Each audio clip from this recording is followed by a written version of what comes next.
at 20 minutes. By the way, we are not live yet. So this is just a conversation to understand each other.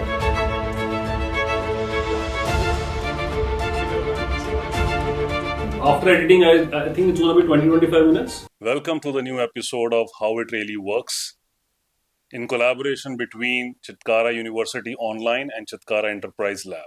Today we have Arush Chopra with us, who started his journey from a small and beautiful town of Chandigarh, went on to see the world in London, in Singapore, worked in various roles, and then finally decided to venture into the world of startups. And he ventured into the world of startups when startup was not really a fancy name as it is today. Eventually went on to build a legacy with Just Herbs, and now he's into a role where he's mentoring and advising a lot of startups to build what he already built. Over to Arush. Hi, Arush. Thank you. Welcome. Hi. Thank you so much for the kind introduction. I'm not sure of a legacy, but yeah, still learning, still building. It is indeed a legacy because we are living in a very competitive world. And specifically the sector that you represented, that was a cutthroat. Of course. We see a red ocean in the field of D2C brands. You built something which was phenomenal in its own capacity. And I believe mostly you were a one-man show. That is what the world saw. How was the journey with Just Herbs? 11 years. It was a long, long time. No, thank you so much for the kind words. No, I think we had fun along the way and a lot of learnings and all. I think it was a journey of evolution, right? Of challenges, of, which every entrepreneur faces that. Some people talk about it, some people don't talk about it, but I don't know. I have spoken to any entrepreneur who has not gone through the ups and downs, etc.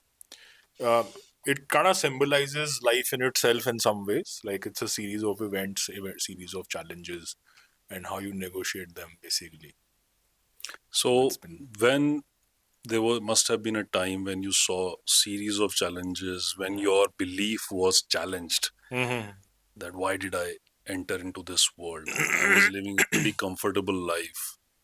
Why this is happening to me? What did you really think when you were pushed back?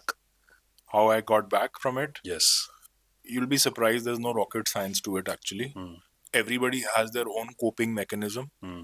I think for me in the middle it became reading like other people's biographies or watching a movie on somebody's biography and seeing like mere saath to ye kuch bhi nahi hua, look at that, like so like I remember once I heard a person who was a fighter pilot and he talked about how sometimes the planes have to just stay put, the fighter jets have to stay put in the sky for hours and hours, and how they like even have to urinate and sort of defecate in the plane wearing diapers and all, and these are, I'm like, that's tough. I'm like, wow man, this is like pressure. This is pressure, right? I mean, or I'm just worried about the fact कि अगला round होगा कि नहीं, मतलब it's nothing in comparison. So yeah, basically ना अब मेरे को ये समझ में आ गया है कि ये जो stress वगैरह ये जो होता है ना, ये actually कुछ reality नहीं होती है. These are basically the stories your brain makes up, yeah. कि like oh shit यार investor, these are all stories you are telling yourself. So once you recognize that, it just becomes easy to challenge them. Then you tell a counter story to yourself and this story goes away. So that's the only way to cope. Right. So, I mean, before we move on to the family part, what were those very specific story or the people that really defined your journey? Yeah, like I said, so there is not one. So a lot of those people are people I have met. A lot of those people I have only seen in books. A lot of those people are not alive today, right? So I think, and I read a very nice line once that almost everything that is happening to you has happened in the past, right? So I think for every one man who is alive, I think there are about a few thousands who have died, right? So this earth has more people who are dead than which are living, right? So true. That means that means that's a historian's perspective, right? Which is that most of what is happening to you has happened to somebody in the past. So if you read other people's biographies, if you study other people's lives, it can put things into context for you. कि भाई जो मेरे साथ हो रहा है वो, you know, I'll give you a small It's example. been So done with somebody yeah, already. I'll give you a small example. So if you pick up this book called Shoe Dog, which is the story of Phil Knight, the founder of Nike, That's right. Yeah. he was going through the same thing what a small business goes through here in Punjab, right? He was not getting loans. His money was stuck in inventory. He was getting shoes made from a manufacturer somewhere, and and selling them. And the brand wasn't his because he was first the distributor of Unsuka Tiger shoes, right? So those guys changed the distributorship without telling him. Sounds so familiar. आप market में चले जाओ, किसी trader से बात करोगे, sir उन्होंने distributorship किसी और को दे दी, उसके साथ भी वही हो रहा था तब। अब वो जो डिस्ट्रीब्यूटर जिसके साथ ये हो रहा है आज उसको लग रहा होगा यार मेरे से तो बदकिस्मत कोई इंसान ही नहीं है, अब मैं क्या करूंगा, पर ये हो चुका है ना पहले किसी के साथ. So sometimes it's just a matter of finding that. Very interesting perspective. Right. When you say that what is happening with us, it's already been done with somebody Yeah. else and they got through. Yeah. So, I mean, there is no way you should be you should be Yeah. scared of Yeah. something that is happening with So you. Somebody's already cracked the code. yeah, so I think that is one coping mechanism is what I'm saying. So that word that you use, fear, na, is actually there is no substance to it. उसकी कोई form and Right, shape नहीं है right. कि fear Uncertainty. fear दिखता कैसा है, वो feel कैसा होता है, वो कोई reality थोड़ी है, वो Right. तो आपके दिमाग में एक कहानी है. So that's the kind of uncertainty that most of our students also go through, you know, in university. Even though they are exposed to a lot of career options, they're exposed to a lot of people coming and telling them what to do. But tell me something: when you were choosing your destiny while making choices every single second of your life, what was that you were filtering out, and did you really feel that okay, what I'm filtering out of my life is somehow important and I might get back to that earlier? So it may sound like very smart and all if I talk like this, but when I'm in the moment, I wasn't so smart. But now in hindsight, I can say Yes. that ऐसे था. तो मेरा तो बड़ा simple रहा है शुरू से, right? So my point is that I have to really enjoy doing something, right? So when you say that this is work and this is life and this is work-life balance and all that, I don't believe in that because I believe that if you're enjoying your work, then you are just basically living your life, right? So one filter is that if you are not enjoying it, you should not do it. Now, True. sometimes people abuse that and leave things in the middle and they don't complete anything.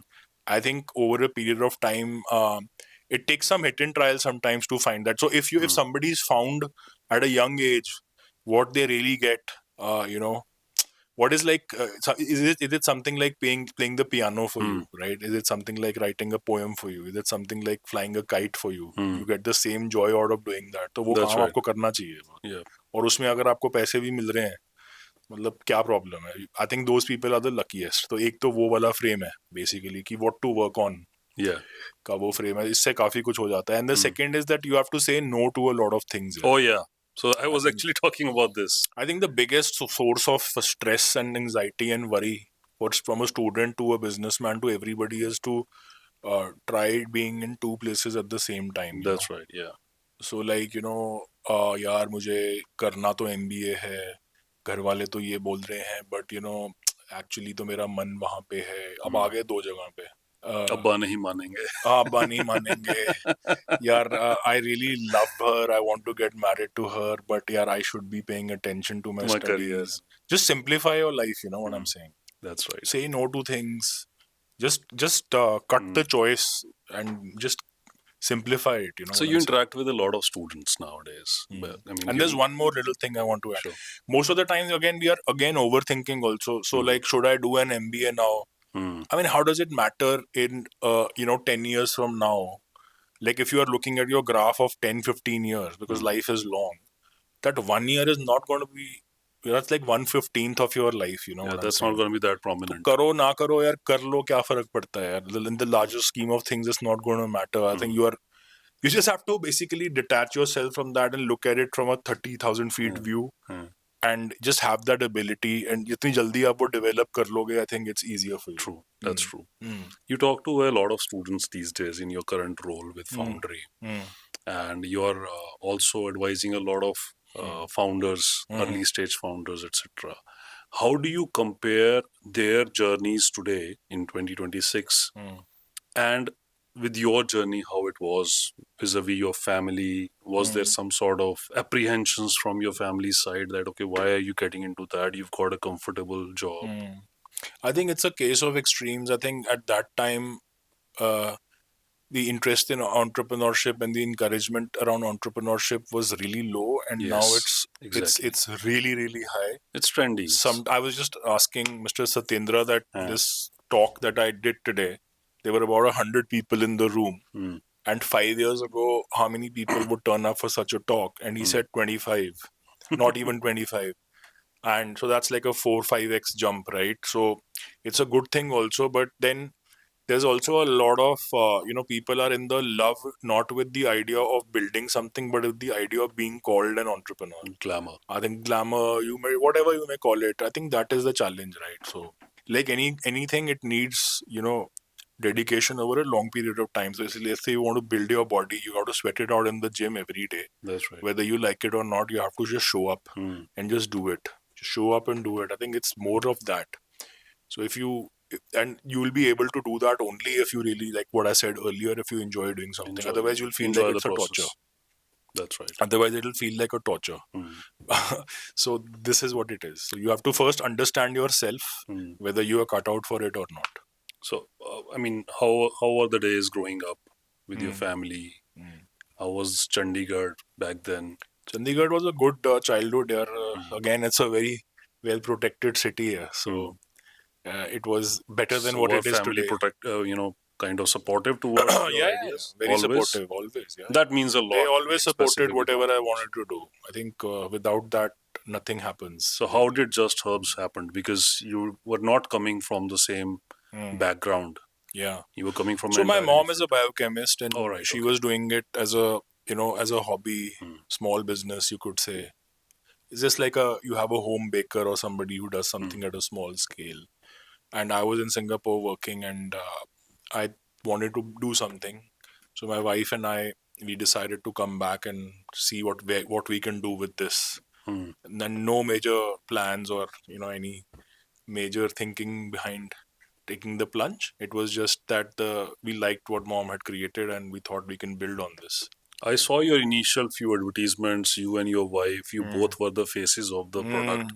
So was it really easy working with your wife as a partner, or was some sort of? I wouldn't say it was easy, but it was yeah. But I think beyond a certain period, once you are past the initial hiccups, I think the benefits are more than the drawbacks. How did you maintain the balance? There is no balance here. If somebody tells you that you'll have a balanced life with entrepreneurship, I don't think so. That is why it's very important to just enjoy it, because then you don't mind it spilling over in the house. How were your conversations with investors? Initial few conversations. No's. People say no. How important that is to listen to your first no, and how did you take it? It's not about important. I think it's a part and parcel of the thing. When I was in it, I was feeling very bad. Like I felt really bad. But is it really easy for the students or people these days who are so accustomed to receiving everything at a click of a button, or just asking for it through AI, chat GPT, everything is available. Is it really easy for them to hear that no? I'm sure it's not easy, but it's never easy. Like nobody likes listening to no's. Nobody likes failure. But if you ask somebody who's failed in life a lot and then succeeded, and you ask him, like, would you want to be in that failure situation again? Everybody would say no. But then if you ask them what taught you the most, they'll say that failure situation. So it is the price you have to pay. It's the tuition fee you pay. Okay. In very few words, explain your journey with Just Herbs. Are you still attached with Just Herbs somehow? Yeah, I mean, we always will be always be the founder, na. So founder is always a founder. The company can keep changing hands, but so entrepreneur is always an entrepreneur. I think So we started the brand, and so there's no real attachment. I think you have to let go. You have to detach yourself from it. I think for entrepreneurs, the whatever they built, they also attach their identity to it. But I think it's like wearing a lanyard that you wear at an event. Oh, that's right. Yeah. When you go home, you just Rightly take it put. off. So I think I've taken that lanyard off now. At the end of the day, it's only that. People, product, and process. Hmm. These three are very integral part for whatever business you're gonna do. Hmm. Okay, so let's first of all talk about people. Hmm. You were starting something and you really wanted, other than of course investors, you really wanted people to understand what you were building and being part of that. Hmm. How were those conversations? And I mean, what is that message that you want to give to the new age founders Hmm. to vis-a-vis people specifically? Hmm. When you're going out hiring people, what are those key things that you should keep in your mind? So I think there are two things you want to check in a person when you're hiring them. I think one is the skill set, whether they know how to do the job, and the other is that the human being that they are. In the human being part, I think the number one part is the person trustworthy. By trustworthy, what I mean is this person dependable, right? It's like a little bit like in the army, right? Like there is a person who will give his life for the country. I mean, what is the country? It's an abstract concept, and yet you can totally depend on him. He's ready to give his life. It's an extreme example, but that is what the the most absolute form of trust in a team looks like. That's right. Of course, you're not going to asking people to give their lives in your startup, but at least they are dependable. They do what they say, right? And that is critical. Yeah, I think that is critical. And integrity, how energetic they are, those type of things is what I call the human part of it. The skills part of it, does he know the software? Has he done this in the past? Does he have experience? I think with AI coming in, the skills part will, could always be taught, and now I think more so with AI coming in, that part can still be managed, but the people part is going to become even more important. Absolutely, absolutely. And I think that's where the very common debate that whether AI is going to take your jobs or not is going to get some sort of conclusion that yes, the being human is something that AI Yeah. cannot take away. Yeah, even I think, and it has to start in the education part only. So I think stop obsessing over tactics. Go for the base, right? So study the pure humanities, pure sciences. Study pure mathematics. Don't Programming languages will come and go, right? But the laws of physics are never going to change. You know what I'm saying? So you Right. got to be going to the source of things. So which is to say that be curious about how the world works. So I think in the AI, those things will be important. Coming back to investors again, Mm. what is that one thing that you would have loved investors to see in you as a founder and in your product beyond numbers? Mm. You really wanted them to look beyond numbers and see this, that okay, this is what I am, this is what my product is all about. Thing is such a thing that whether you're investing in a startup or you're buying a stock, I mean, you are obviously seeing something which the other is not, right? That is why there is a market. Um, So I personally, from my angle, I would have said that you're really missing out on a great brand and a great story here. Because and now I can say it in hindsight because I hope that people who invested with us are quite happy because That's right. both Yeah. financially and we've shared good relationships with them. The relationships are also super important in life. So getting associated with good people, yeah, I think that's the way I would True. look at it. True. So how did Marico happen? So Marico was looking out to buy out a brand and in our space, and they contacted us. It was a conversation we had. We never met them. It was COVID, so it was Okay. all virtually, and we liked their model. We saw that it was a win-win for both sides, Okay. and I just think that you got to take calls sometimes in life. You just have to take the decisions, and sometimes take a leap of faith also. Again, coming back to uncertainty and how to deal with it and decision making and all that. So I'm glad we took that decision. Yeah, that's Perfect. how it happened. Perfect. What's keeping you busy these days? Yeah, so I'm working on the Foundry. It's an amazing program to build entrepreneurship in the country. Nikhil Kamath and Kishore Biani are Yes. behind it. And spend most of my time in Bombay working on this project. And yeah, that's what I'm doing, and working with startups, advising and mentoring So what startups. exactly is Foundry all about? We've recently seen the news that okay, these two, Mm. gentlemen have joined hands and trying to build something. Yeah. So what is So this? I think in India, right, I mean, you would agree that there is no dearth of ambition, right? That people want to become entrepreneurs, but most often what we hear is that यार entrepreneur बनना है पर idea नहीं है, Hmm. right? So we have a vault of ideas here, and these are not ideas we pulled out of thin air. This is a Right. very a stellar team working Hmm. on them, doing the white gap analysis, Hmm. building the idea, and you have an idea of vault. Then second problem people have is your idea capital nahi hai, so we are Hmm. even giving you 4 crores of capital, and you get to become a co-founder in the business with up Okay. to 25% of equity. Wow. All you need is the kida to build. Hmm. You stay in Alibag for 3 months. It's a live office environment. You build the business. Okay. So I'm really looking forward to it. We've recently just closed applications, and this is going to be our first cohort. Nice. All the best for that. Thank you very much. Uh, to conclude the conversation, one specific message that you really want to give to those students who are still confused whether to, go for a traditional job path or build something of their own. I think I would say, Open your heart out. yeah, I think I'm saying just do what you feel like doing right now. Because what is the worst that can happen? You'll end up learning something. Hmm. And the best that can happen is that you'll be successful. So, I mean, there's very little to lose, to be honest. It's a very good trade. Giving, 2 years of your life is not going to be such an important thing in the larger scheme of things. Yeah. It'll I, just make your life more interesting when you write your story 10, 20 years from now. I think that perspective is going to help a lot of people. Takeaway personally for me, one is that the one thing that Arush said in the first initial stage of the podcast was that something that is happening with you, somebody has already cracked the code and he survived, so can you. So don't fear, just give it all.